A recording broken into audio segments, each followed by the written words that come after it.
by default will be normal. With auto, auto is your on-demand four-wheel drive, all-wheel drive system. Then you have snow, mud, rock and sand. Over here you have 2H, auto and 4H. 4H to be used only when there is a low traction surface like sand, snow, gravel road, rough roads, where you need speed. Okay. Center differential lock, rear differential lock. There is a second top. In top of the variant, you will have a front differential lock also. CCO, crawl control operation. So in this will work only when the center differential lock is on. Okay. So in this, you don't need to apply acceleration manually. It will keep the momentum constant and accelerate whenever requires and how much ever is required. Okay. So I happen to have the old manual transmission Fortuner, Oh, the 4x4. so Which first like we the have difference? chicken holes to showcase the suspension comfort.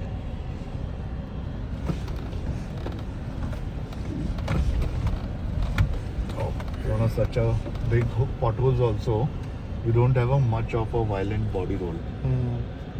There's two type of a suspension, stiff and soft, but there's very finely tuned in between, where you don't have a body roll like a stiffer suspension setup, and you have a comfort like a softer suspension setup. Okay. Now to switch on the center diff lock, we have to be neutral, and this is only to be used in a off-road condition, not on the highways. You put in D, turn on CCO, it shows target gear setting 1. You can change it from here. Okay. The gear 2, gear 3, gear 4. So it will keep the momentum of that gear. Plus if we can't see anything ahead, we have a nice 360-degree camera, which is very clear. And you have a dynamic lines, so there's your tire lines, center of the tire. So you know where you're going with the static lines. So now I'm not giving any acceleration. Plus again, while going up, I won't give any acceleration. It will take the speed or momentum automatically. Okay. Acceleration.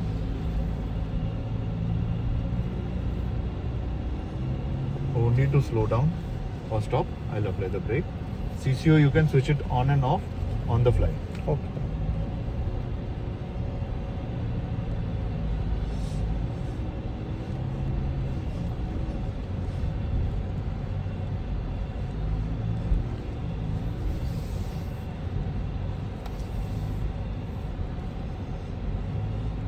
Currently it's on central diff lock, right?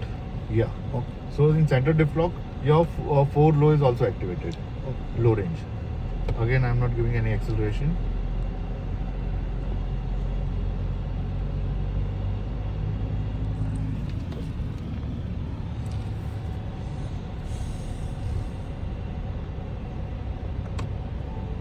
No brake again. So it goes at very controlled speed.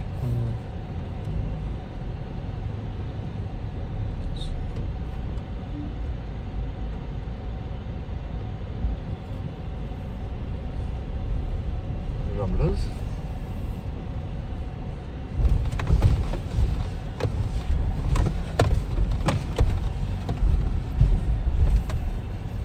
Again, inside you're not getting any jerks. Yeah.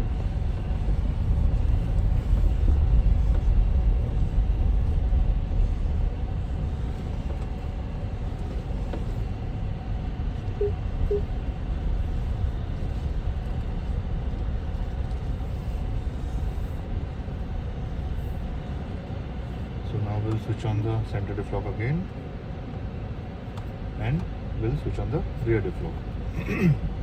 Why we need rear diff lock or the front diff lock? So whenever you get cross axle, your one wheel is rotating freely, so your torque is not generated. Torque is generated against the resistance. So there is no resistance, so it's taking the least resistance path. So now with the diff lock on, we'll join both the axles together. Okay. So now both the axle will rotate at the same speed.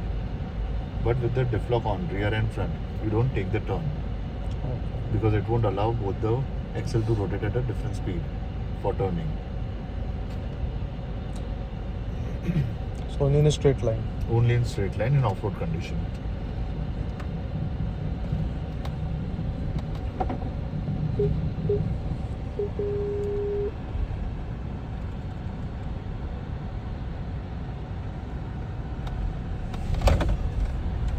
So on a sudden drop also, load shift is happening, Yeah. but vehicle is not shifting the line at all because of the suspension.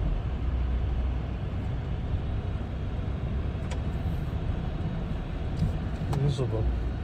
So diff lock again, you can switch it on and off on the fly, but center diff lock you need to be in standstill and neutral.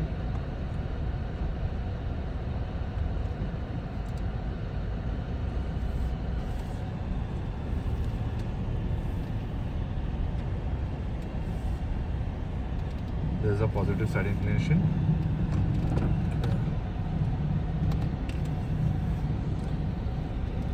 Around 35 degree. This angle should be what? What's the inclination right now? 35. Oh, okay.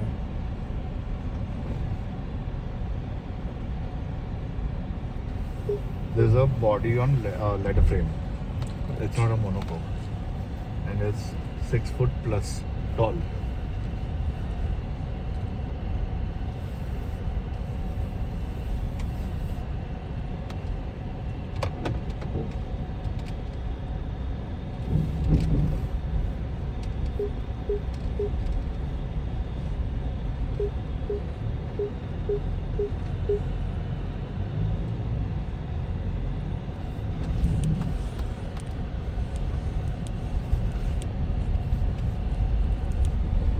Plus, if you see the turning radius